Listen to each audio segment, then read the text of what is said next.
So as I was saying, I finished the last day of my 3-day fast, which I find really grueling to do because, and I like to keep it quiet, but then God did something miraculous and took him out. And I was praying the whole time that God would take out the people who are responsible for these terrible crimes, because they'd sent down about 50 military planes over that week and last week, and immediately I woke up with more bullets in the back of the head and neck, and well, it felt like it was attempted murder, but what they did instead was succeeded in violating my sexuality and my body. And I started to feel like God didn't love me anymore. I started to really feel like everybody else was getting their prayers answered, but I started to really have a heart to heart with Yeshua, and I started to really talk to him in a different language to English. I won't say which one it is, but who guesses which language it was, as well as praying in tongues. And I started to tell him heart to heart that I didn't feel like he loved me anymore, because my prayers were not being answered and everyone else's was. And like, as a little girl, I really believed that Yeshua loved me a lot. I knew he did. So I had a heart to heart with God over this, and I told him that I didn't feel loved anymore because he was allowing this terrible thing to happen to me, and I was alone in my problem. So I went to the throne room, and the Lord said to me, well, don't you see, this is exactly why they're doing what they're doing. And I said to the Lord in prayer, well, what do you mean? And he said, well, they want you to believe that I don't love you. They want you to believe that I'm not there for you. They want you to see that I'm there for everyone else, but I'm not there for you. And I said,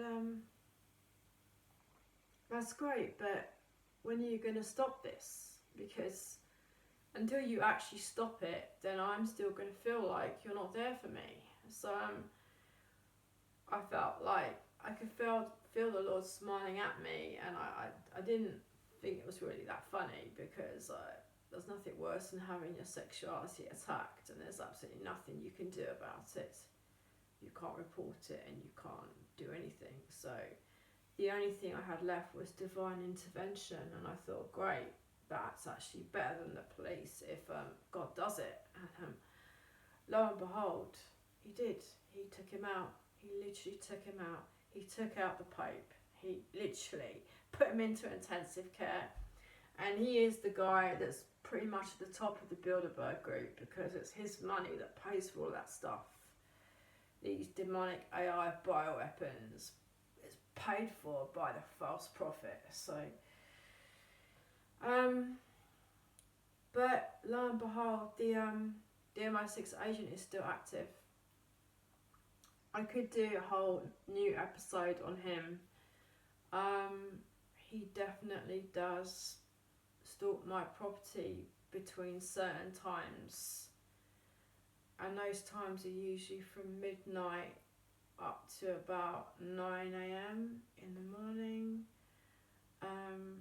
The reason I know that is because I sight him outside around the property, but by the time I unlock all the doors, because obviously I'm very secure, I'm very got locks.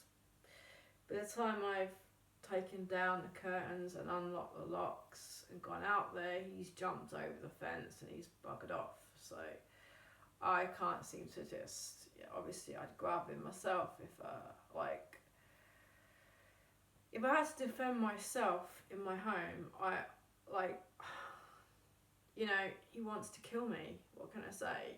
he's after my blood. He literally wants to shoot me in the head and kill me. So, like, but I don't like dramas. You know, I'm hoping I was fasting for God to just take it away from me, and that was the reason I didn't feel God loved me, because I'm still waiting for God to just intervene. Like a lightning bolt would do just fine, or something like that. Ironically, I know the agent is really afraid of lightning, really terrified of lightning. Like, I quite enjoy rainstorms a lot, like when I go out with my wellies and stuff. So I've got like, it's not the kind of storm that is like -4, you know, but a bit of rain, I don't mind that. I quite like hearing it inside, but he's absolutely terrified of rainstorms, this bloke. It was really weird. So I was still wondering whether God was going to do an Elijah job on him, because like, I can't say I'd be unhappy about it much. But like, he hasn't taken him out, and well, I still can't really work, and I want to get a new keyboard. I can't even think about how I'm going to get that. And I want to start like recording music and stuff, and I want to start doing things for the kingdom, and I can't, because all I'm doing is just licking my wounds every day and getting rid of these really painful like shot wounds in the back of the head and neck, which will stop me eating if I don't. And even when I'm not fasting, which I'm off the fast now, I never get breakfast. I love breakfast, but I never get breakfast, and usually not lunch either, because by the time I've actually removed these suckers, the breakfast and lunch is gone, and I'm usually just thankful if I get afternoon tea, which normally is what I get, and maybe a little dinner if I'm lucky, and I've managed to remove them, because you literally can't eat from the pain, because it's just so making you feel sick, you know. And it literally affects my whole life, and I was just telling God that I felt unloved, because I didn't, not to be a spot brat, but I didn't have a driving licence, and I didn't have a car, and I could be doing so much for God. So I require a spiritual injunction from him, and I don't want to have to get into dramas, but if it comes down to the fact that I have to defend my own life, I will. Like, I'm just saying, like,